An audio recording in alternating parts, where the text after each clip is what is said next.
우리 모두에게 좋은 일만 있으면 참 좋을 것 같아요. 그죠? 여러분 다 건강했으면 좋겠어요. 다 여러분들이 소원이 다 성취되었으면 좋겠습니다. 정말 여러분들 사랑 많이 받고 칭찬 많이 받고 그리고 어디 가든지 여러분이 하는 모든 일이 형통했으면 좋겠습니다. 그런데요, 우리의 바람과는 다르게 이렇게 되지는 못해요. 왜 그런지 모르겠어요. 그죠? 건강하고 싶은데 건강하지 못해요. 내가 원하는 것이 잘 이루어지기를 바라는데 그렇게 되지는 않아요. 인간관계, 좋은 인간관계를 유지하고 싶은데 그게 안 됩니다. 그리고 사람들의 칭찬을 받고 싶은데 왠지 소외되는 느낌이에요. 자, 이것이 저나 여러분의 공통된 인생인 것 같습니다. 한마디로 우리는 크든 작든 간에 고난의 사슬에 매여서 살고 있어요. 고난의 굴레에 갇혀 살고 있습니다. 어떤 사람은 그것을 표현을 하는 사람이 있고 어떤 사람은 그것을 표현을 하지 못하는 사람이 있죠. 그런데 표현을 하든 표현을 하지 못하든 간에 우리는 고난의 굴레를 벗어나지 못합니다. 천국 간다는 건 뭘까요? 고난의 굴레를 벗어난다는 거예요. 지옥 간다는 건 뭘까요? 고난의 굴레를 영원히 쓰고 산다는 거예요. 그런데 예수님께서는 피할 수 없는 우리의 고난을 최고의 축복으로 만들어 주셨습니다. 그러시면 오늘 읽은 119편의 말씀을 보면 고난당한 것이 우리에게 유익이라고 증거를 합니다. 한번 옆에 있는 분에게 말씀해 보세요. 고난당한 것이 당신에게 유익입니다. 고난당한 것이 당신에게 유익입니다. 고난당한 것이 당신에게 유익입니다. 얼마 전에 중국에서 가정교회 지도자들을 대상으로 말씀 사역을 했습니다. 그 중에서 말씀을 들은 한 분이 펑전이라는 분인데요. 이분이 저에게 편지를 써주었어요. 이런 내용입니다. 사랑하는 목사님, 이번 집회가 저에게 많은 도움을 주었습니다. 목사님께서는 말과 지식뿐만이 아니라 경험과 성명으로 우리에게 하나님의 말씀을 전해 주셨기 때문입니다. 목사님의 생명력 있는 말씀이 저에게 큰 감동과 깨달음을 주었습니다. 저희 사역에 새로운 길을 발견하였으며 특별히 광야의 도, 십자가의 도는 정말 우리 중국교회에 꼭 필요한 말씀이었습니다. 중국교회는 8, 90년대까지만 해도 십자가의 도를 추구하며 영적으로 부흥하며 건강했었습니다. 하지만 그 이후로 급속도로 경제적인 풍요가 찾아오면서 인본적인 신학을 추구하게 되었고 물량적으로 성공한 교회만을 본받고자 했습니다. 현재는 성공과 풍요의 신학으로 인하여 십자가의 도를 전하는 사람이 거의 없습니다. 핍박이 있을 때마다 중국교회는 십자가의 위로를 받으며 큰 힘이 되었었습니다. 하지만 지금은 그런 신령한 위로를 받지 못하는 실정입니다. 이번에 목사님께서 십자가의 도를 전하셔서 큰 위로와 감동을 받았습니다. 앞으로도 목사님께서 꾸준히 많은 교회에 십자가의 도를 전해주시기를 소원합니다. 감사합니다. 이런 편지를 저에게 써주었습니다. 여러분, 하나님께서는 영광을 받기 위해서 우리를 창조하셨고 우리를 선택하셔서 구원해 주셨습니다. 하나님께 영광 돌리는 것, 그것은 우리의 삶과 신앙의 목적입니다. 하나님의 영광, 하나님의 영광. 하나님은 고난을 통해서 가장 큰 영광을 받으십니다. 하나님은 광야에서 가장 큰 영광을 받으십니다. 우리는 이것을 십자가의 도라고 이야기를 합니다. 하나님께 가장 큰 영광을 돌려서 예수 그리스도의 화신이다라고 칭함받던 사람이 있었어요. 바로 이태리에 있는 아시시의 성 프란치스코입니다. 이 성 프란치스코는 늘상 이렇게 기도를 합니다. 하나님, 저에게 고난을 주십시오. 그렇지 않으시려건 죽음을 주십시오. 그랬어요. 얼마나 고난이 귀한 것을 알았으면 고난을 달라고 기도를 했을까요? 그래서 그는 말년에 알베르나 산에서 예수님께서 받으셨던 십자가의 보상을 받게 됩니다. 그래서 죽을 때까지 양손과 양발과 옆구리에 엄청난 통증과 함께 피가 흘러내렸습니다. 그런데 프란치스코는 이것이 그에게 가장 큰 위로가 되었고 행복이 되었습니다. 십자가의 고난의 놀라운 진리를 깨닫고 그 고난에 동참함으로써 고난 속에 숨겨진 천상의 행복을 누렸던 사람, 그 사람이 바로 성 프란치스코입니다. 뇌병변 장애를 가지고 큰 불편 속에 사는 송명이라는 자매님은 십자가의 도를 깨닫고 이러한 시를 썼습니다. 주님의 쓴 잔을 맛보지 않으면 주님의 쓴 잔을 모릅니다. 주님의 괴로움을 당하지 않으면 주님의 고통을 모릅니다. 주님의 십자가를 져보지 않으면 주님의 죽으심을 모릅니다. 주님의 쓴 잔은 내 것입니다. 주님의 괴로움도 내 것입니다. 주님의 십자가는 내 보물입니다. 또한 주님의 부활 내 영광이 됩니다. 아멘. 아멘. 할렐루야. 아멘. 그렇습니다. 세상 사람들에게는 고난이 쓸모없고 어리석게 보일 겁니다. 하지만 구원받은 우리에게는 최고의 유익이 되는 가장 고마운 선물이랍니다. 요사이 제가 한 3주 내내 감기를 달고 사는데요. 제가 태어나서 가장 오랫동안 감기를 앓는 것 같습니다. 중국 2주간 연속으로 2주간 말씀 사역을 하고 나서 몸이 좀 약해졌던지 감기가 떨어지지 않는데요. 이걸 봤던 한 권사님이 한 며칠 동안 이 홍삼 액기스를 만들어서 저에게 갖다 주셨어요. 그런데 그 맛이 너무나 쓰더라고요. 너무나 써요. 설탕을 다 써먹을까 어떡할까 고민을 하다가 아니지. 이 쓴 것을 권사님이 주셨을 때는 이 쓴 것이 나에게 가장 유익이 되기 때문에 주실 것이다 라는 생각을 해서 그 쓴 홍삼 액기스를 매일마다 한 컵씩 마시고 있습니다. 근데 몸이 좋아지는 것 같아요. 막 그냥 입맛도 돌아오는 것 같고 몸의 기운이 솟는 것 같습니다. 저에게 쓴 것을 선물해 주신 권사님에게 정말 감사하고 있어요. 정말 감사하고 있어요. 여러분, 고난은 씁니다. 그런데 그것은 우리 예수님께서 십자가에서 준비하신 가장 귀한 선물이라는 것입니다. 지금 여러분의 궁극적인 죄의 문제를 해결해 줄 수 있는 홍삼 액기스와 같다는 겁니다. 아멘. 아멘. 미국의 다이빙 선수였던 조니의 이야기를 해볼까 합니다.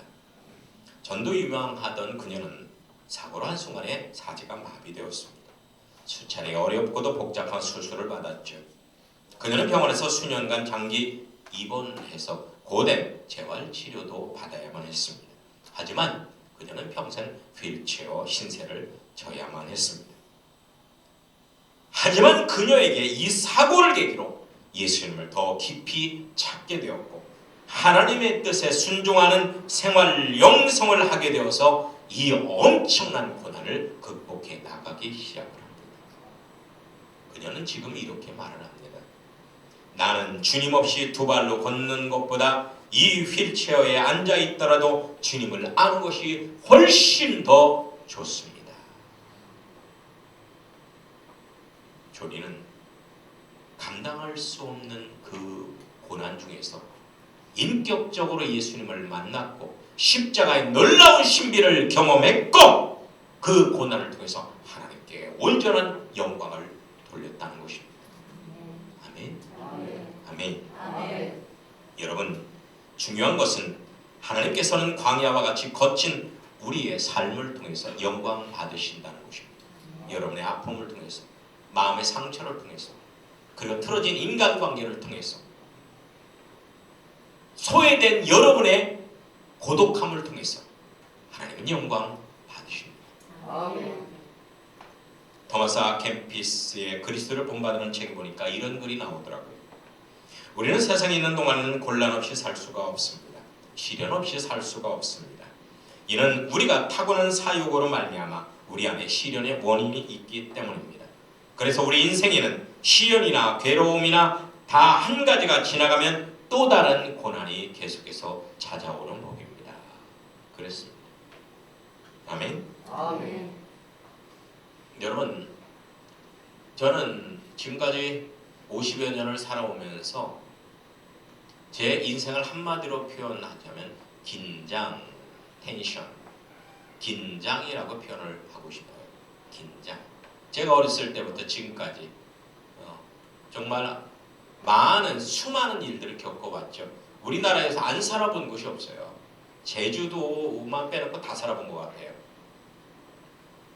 정말 수만 가지의 크고 작은 일들을 겪었습니다. 별별 일들을 다 겪고 상상할 수 없는 일들을 겪어봤어요. 그런데 제 인생을 한마디로 표현하면 긴장이에요. 긴장. 물론 평화로운 날도 있었죠. 하지만 제 인생 전체가 긴장된 삶이었더라고요. 그래서 저는 긴장이 없는 나라에 가고 싶어요. 저에게 천국은 긴장이 없는 나라예요. 긴장이 없이 영원히 평안한 나라. 그것이 저에게 천국입니다. 천국이에요. 저는요, 밖에서 개만 치려도 긴장이 돼요. 아이들이 늦게 화장실 갔다 방 안에 들어가면서 문을 꽝 닫는 것도 긴장이 돼요. 그리고 아내가 잠꼬대를 팍 소리를 지르며 잠꼬대를 하는 것도 긴장이 돼요. 잠자다가. 너무 긴장이 됩니다. 예배 시간에 한 분이 안 보이면 그것 때문에 긴장이 되고, 한 분이 늦게 오더라도 그것 때문에 긴장이 되고 그렇습니다. 여러분, 하지만 이런 긴장된 삶은 그 무엇도 해결해 줄 수 없다는 것을 깨달았습니다. 저는 예수 그리스도를 통해서 그 긴장의 원인은 죄의 문제를 해결할 것입니다. 그리고 죄의 문제를 해결하고 생명과를 먹음으로써 긴장이 사라진 천국에 가게 될 것입니다. 아멘. 여러분, 고난의 원인은 우리 자신이라는 거예요. 우리가 타락해 선악과를 먹으면서 하나님으로부터 독립하면서 고난이 찾아왔다는 겁니다. 이 실질적인 고난은 그 무엇도 막을 수가 없습니다. 예수 그리스도의 속죄 은총으로 생명과를 먹을 때 비로소 사라지는 것이 고난입니다. 죄로부터 오기 때문에요.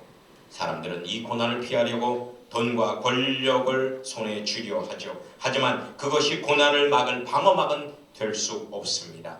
그것들 또한 새로운 고난이 돼서 나를 괴롭히게 될 것입니다. 새로운 고난이 돼서. 모든 인생 고통의 원인, 우리 자신에게, 우리 내부에 있다는 것입니다. 우리의 교만 때문에, 우리의 탐욕 때문에 고난이 온다는 것입니다. 아무리 인생을 화려하게 묘사를 해도 결국 인생의 실상은 고통의 바다, 고해라는 겁니다. 그래서 모든 고등 종교의 공통점은 고난을 긍정하여 받아들이고 그것을 승화시키자입니다. 고난을 긍정하면서 고등 종교가 생겨난 겁니다. 하지만 하등 종교, 사이비 이단 종교들은 고난을 무조건 피하라. 특전 교회에 옴으로써 고난을 피하고 교주를 통해서 영원히 고난이 없는 평안을 얻어라. 이것이 모든 사이비 이단 교들의 공통된 가르침입니다. 고난을 긍정하느냐, 고난을 부정하느냐가 사이비와 정통을 구분하는 바로메타라고 할 수가 있습니다. 놀랍게도 구원과 소망의 책인 성경의 역사는 고난과 전쟁의 역사라는 것입니다. 창세기에서 인간의 불순종으로 인간 세계에 고난이 들어왔다고 증거합니다. 성경은 예수님을 통한 복음을 증거하는데 그 복음이 무엇이냐? 성경이 증거하는 복음은 운명적인 고난을 무조건 멀리하라가 아닙니다. 그 고난을 예수 안에서 긍정하고 재활용해서 하나님의 나라를 회복하자는 것입니다. 하나님의 나라를 회복하자는 것입니다. 여러분의 고난을 통해서 여러분은 영적으로 성장할 수 있습니다. 여러분의 파괴되었던 하나님의 나라가 고난을 통해서 재건된다는 말이죠. 아멘. 고난을 두려워하지 마십시오. 교회는 얼마든지 고난이 있는 거예요. 고난이 있어요. 아동부에서 학생부에서 찬양단에서 남전도회에서 권사부에서 집사부에서 얼마든지 고난은 있는 것입니다. 저는 고난을 당연하게 생각해요. 당연하게 생각해요. 신앙이란 뭐냐? 고난이 없는 게 신앙이 아니고요. 그 고난을 어떻게 극복하느냐가 신앙이에요. 부흥하는 교회는 고난을 얼마나 슬기롭게 이겨내느냐가 부흥하는 교회를 결정되는 것이지, 고난이 전혀 없는 것이 부흥하는 교회를 결정되는 것은 아니라는 것입니다. 고난에 대한 시각은 신앙의 시금석입니다. 고난을 부정하는 이와 긍정하는 이는 분명한 차이점이 있다는 걸 알 수 있어요. 긍정하면 창조력이 생기지만 부정하면 절망적이고 파괴적으로 변하는 것이, 그것이 바로 우리의 실상입니다. 여러분, 저기에 시흥시에 가보면 시와 방주제에 세계 최고의 조력발전소가 건설되어 있습니다. 이 조력발전소는 거친 파도를 활용하는 것입니다. 거친 파도를 활용해서 전기를 만들어내는 것입니다. 저는 어려서부터 고난의 가시밭길을 걸어왔습니다. 그런데 주님의 은혜로 그 고난을 긍정하게 되었고, 그로 말미암아서 가장 귀한 하나님의 말씀, 고난의 도, 광야의 도, 십자가의 도를 깨닫게 되었어요. 저는 참 잃은 거 많습니다. 엄청나게 많은 것들을 잃었어요. 하지만 하나님께서 저에게 주신 광야의 도에 비하면 아무것도 아니에요. 아무것도 아니에요. 성경의 영웅들은 한결같이 고난의 광야를 헤치고 승리한 사람들입니다. 가장 의롭고 경건한 사람이 욥을 한번 볼까요? 그는 모든 재산을 일시에 잃어버립니다. 설상과 사모로 가장 아끼던 자식 10명이 동시에 죽어버립니다. 자기에게 도움을 많이 받았던 친구들이 찾아와서는 일주일 내내 욥을 괴롭힙니다. 율법적으로 판단하고 정죄합니다. 저주합니다. 그리고 부인도 너는 하나님을 저주하고 죽어라! 라고 얘기를 하면서 떠나버립니다. 모든 사람들이 다 떠나가고 홀로 남은 욥에게 찾아온 것은 악성 피부병이었습니다. 밤낮 가려와서 사금 바르러 밤낮 온몸을 득득 긁었어요. 잠 한숨 잘 수가 없었습니다. 이것이 바로 성경에서 증거하고 있는 가장 하나님께 영광을 많이 돌렸던 욥의 일생이었어요. 믿음의 조상인 아브라함 또한 보십시오. 자식이 없어서 대도시인 갈대아우르를 떠날 수밖에 없었습니다. 첫 정착지인 하란에 오자마자 부친을 잃어버립니다.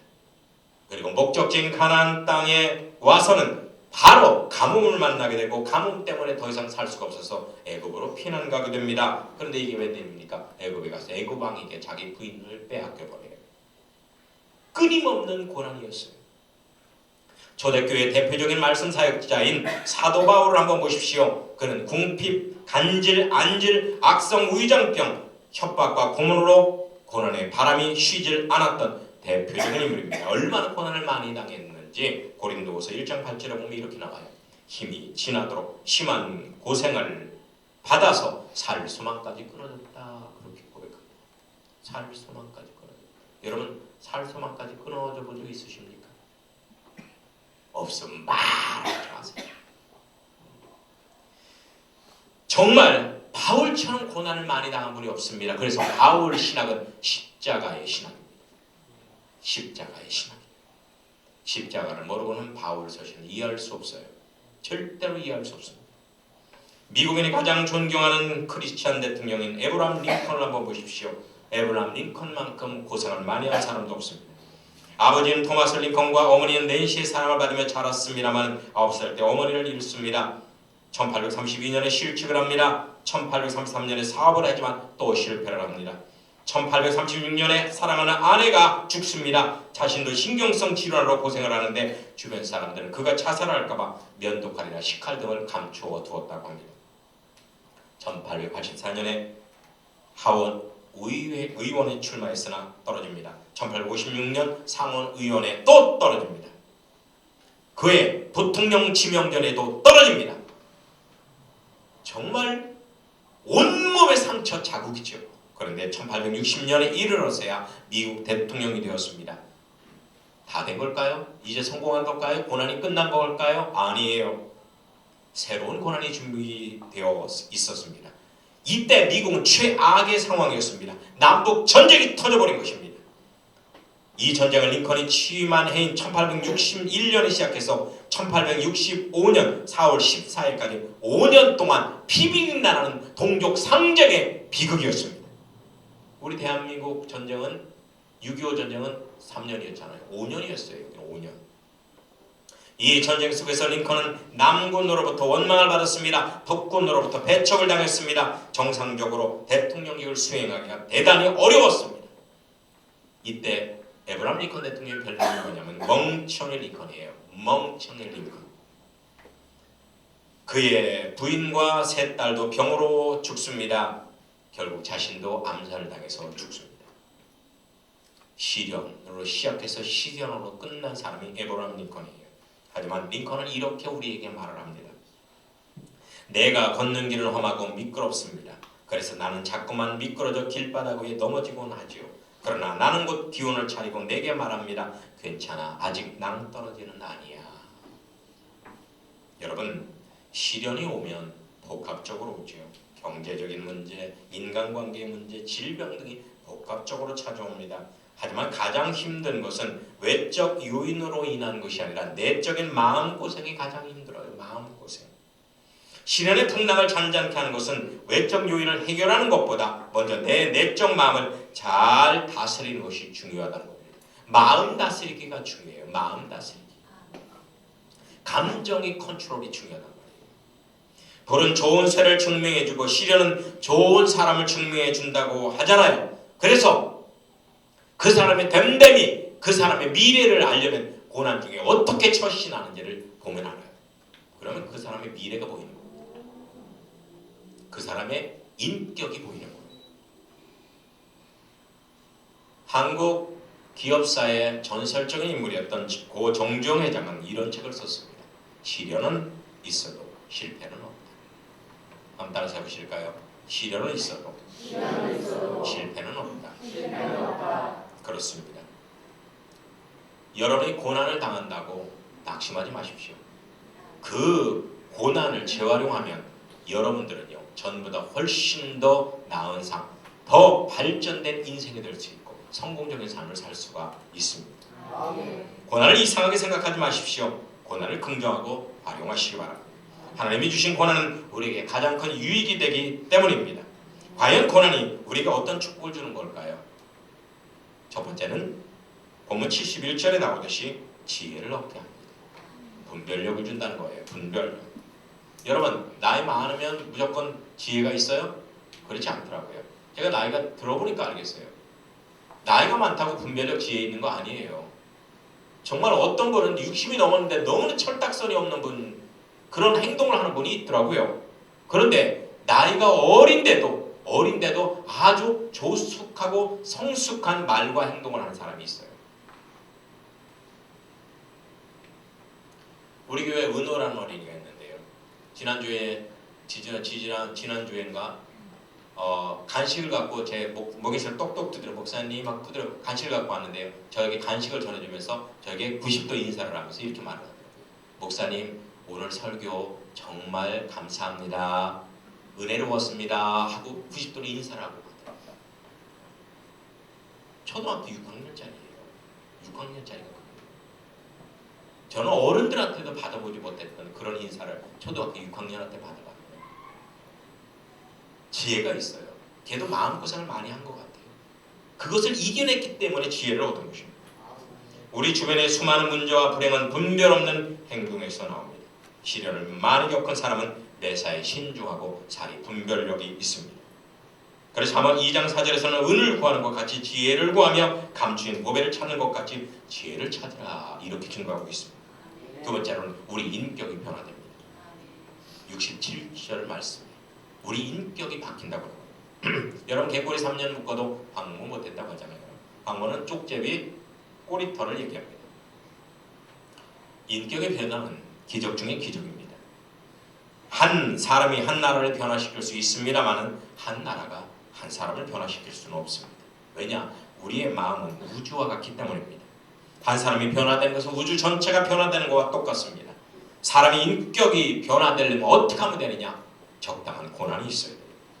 그리고 그것을 극복하고자 하는 그런 자유의지가 있어야 돼요. 고난을 긍정하고 받아들이고 인내하고자 하는 자유의지가 있을 때 고난을 극복할 수 있는 것입니다.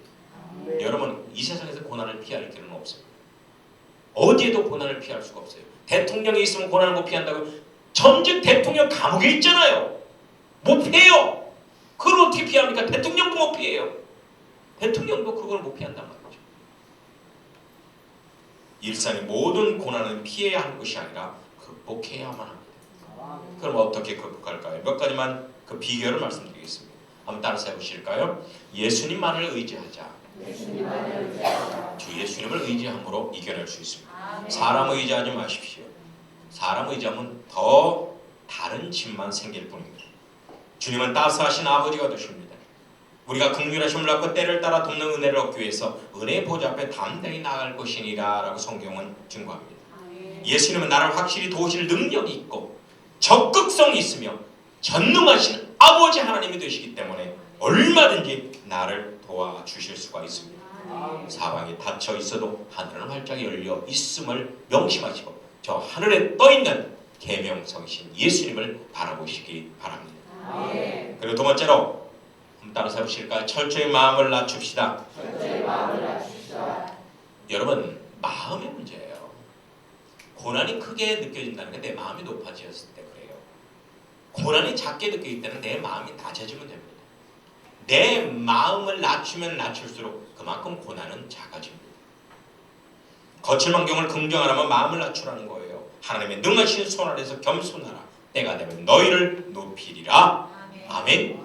결코 남에게 시련의 탓을 돌리지 마십시오. 누구 때문에 무엇 때문에 하지 마시란 말이에요. 그냥 현실을 있는 그대로 받아들이고 그 고난을 통한 하나님의 음성을 들어보십시오. 그리고 그 고난을 재활용할 지혜를 구하시기 바랍니다. 고난이 오면 나를 바짝 낮추어 나를 근신해야만 합니다. 더욱더 깨어서 기도하며 말씀 묵상하며 그리고 영적 지도자의 영적 권면과 영적 코치를 받으면서 이겨내야만 하는 것입니다. 마지막으로 포기하지 마시라는 거. 포기하지 마십시오. Never give up. 포기하지 마세요. 인내하라는 말이에요. 인내하라는 거. 하나님의 승리는 끝까지 포기하지 않고 남아있는 자의 것이라는 겁니다. 우리 인생에는 실패라는 것이 없습니다. 실패하는 사람만 있을 뿐이에요. 실패는 없어요.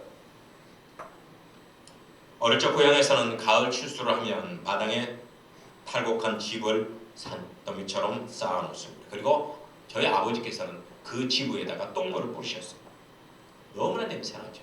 그런데 한 해가 지나가고 봄이 되면은 이상의 냄새도 없어지고요. 그 집과 똥이 화학적 반응을 일으켜서 최상의 거름이 되더군요. 마찬가지예요. 우리도 고난을 긍정해서 그것을 최상의 유기농 기로 거름으로 만들어서 그것을 우리 인생에 뿌릴 때 우리 인생에는 행복한 열매가 주렁주렁 맺히는 것입니다. 아멘. 주렁주렁 맺히는 것입니다. 저희 텃밭에도요. 딸기에다가 거름을 많이 주었더니 딸기들이 지금 막 달리고 있더라고요. 빨갛게 익었더라고요. 그리고 매실나무, 자두나무 이런 데 했더니 매실도 많이 달렸어요. 자두도 많이 달렸고요. 그리고 무화과 나무에도요. 무화과가 얼마나 많이 달렸는지 몰라요. 포도나무에도 포도도 많이 달렸어요. 그러니까 여러분들 7, 8월 달에 놀러 오셔서 마음껏 따드시기 바랍니다. 그런데 사실 맛은 별로 없어요. 이상하게 시장에 나오는 것보다는 당도가 좀 떨어지더라고요. 여러분, 행복은 더러운 흙탕물 위에 핀 새하얀 연꽃과도 같습니다. 고난의 흙탕물 위에서 여러분들 행복의 연꽃, 행복의 향기 나는 꽃을 피우시기를 예수님의 이름으로 축원합니다. 아멘. 아멘.